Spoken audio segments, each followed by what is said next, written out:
The Open Window by Saki.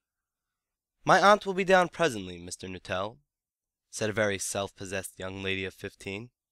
"In the meantime, you must try and put up with me." Frampton Nuttall endeavored to say the correct something which should duly flatter the niece of the moment, without unduly discounting the aunt that was to come.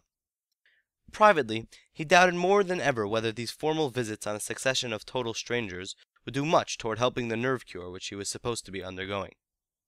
"I know how it will be," his sister had said, when he was preparing to migrate to this rural retreat. "You will bury yourself down there and not speak to a living soul, and your nerves will be worse than ever from moping. I shall just give you letters of introduction to all the people I know there. Some of them, as far as I can remember, were quite nice." Frampton wondered whether Mrs. Sappleton, the lady to whom he was presenting one of the letters of introduction, came into the nice division. "Do you know many of the people round here?" asked the niece, when she judged that they had had sufficient silent communion. "Hardly a soul," said Frampton. "My sister was staying here, at the rectory, you know, some 4 years ago, and she gave me letters of introduction to some of the people here." He made the last statement in a tone of distinct regret. "Then you know practically nothing about my aunt?" pursued the self-possessed young lady. "Only her name and address," admitted the caller. He was wondering whether Mrs. Sappleton was in the married or widowed state. An indefinable something about the room seemed to suggest masculine habitation. "Her great tragedy happened just 3 years ago," said the child. "That would be since your sister's time." "Her tragedy?" asked Frampton. Somehow, in this restful country, spot tragedies seemed out of place. "You may wonder why we keep the window open on an October afternoon," said the niece, indicating a large French window that opened onto a lawn. "It is quite warm for the time of the year," said Frampton. "But has that window got anything to do with the tragedy?" "Out through that window, 3 years ago to a day, her husband and her 2 young brothers went off for their day's shooting. They never came back. In crossing the moor to their favorite snipe shooting ground, they were all 3 engulfed in a treacherous piece of bog.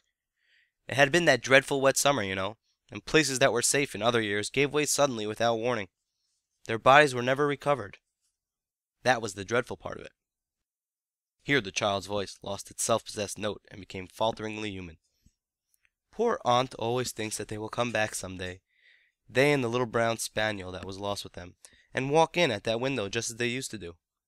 That is why the window is kept open every evening till it is quite dusk. Poor dear aunt!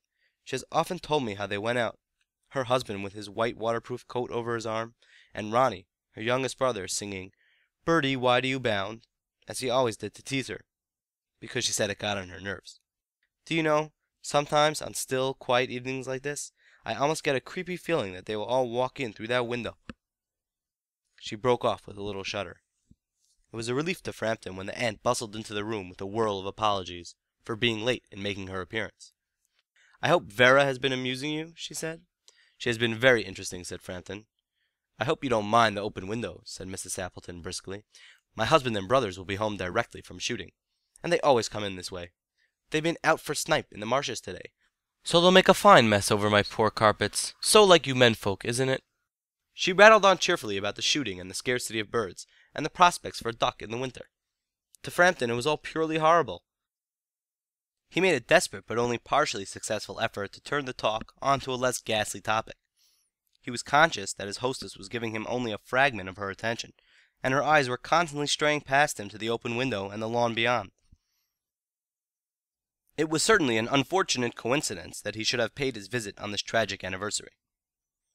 "The doctors agree in ordering me complete rest, in absence of mental excitement, and avoidance of anything in the nature of violent physical exercise," announced Frampton, who labored under the tolerably widespread delusion that total strangers and chance acquaintances are hungry for the least detail of one's ailments and infirmities, their cause and cure.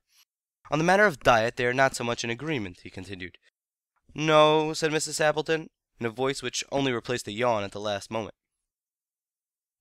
Then she suddenly brightened into alert attention, but not to what Frampton was saying. "Here they are at last," she cried, "just in time for tea, and don't they look as if they were muddy up to the eyes?"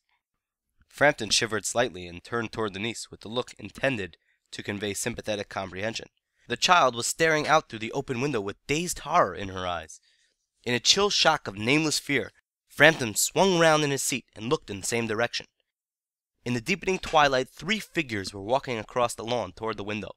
They all carried guns under their arms, and one of them was additionally burdened with a white coat, hung over his shoulders. A tired brown spaniel kept close at their heels. Noiselessly they neared the house, and then a hoarse young voice chanted out of the dusk. "I said, Bertie, why do you bound?" Frampton grabbed wildly at his stick and hat. The hall door, the gravel drive, and the front gate were dimly noted stages in his headlong retreat. A cyclist coming along the road had to run into the hedge to avoid imminent collision. "Here we are, my dear," said the bearer of the white mackintosh, coming in through the window. "Fairly muddy, but most of it's dry. Who was that who bolted out as we came in?" "A most extraordinary man, a Mr. Nuttall. Could only talk about his illness, and dashed off without a word of good-bye or apology when you arrived. One would think he had seen a ghost."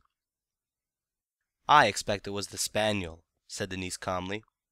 "He told me he had a horror of dogs. He was once hunted into a cemetery somewhere on the banks of the Ganges by a pack of pariah dogs, and had to spend the night in a newly dug grave with the creatures snarling and grinning and foaming just above him, enough to make anyone lose their nerve. Romance at short notice was her specialty." End of The Open Window by Saki.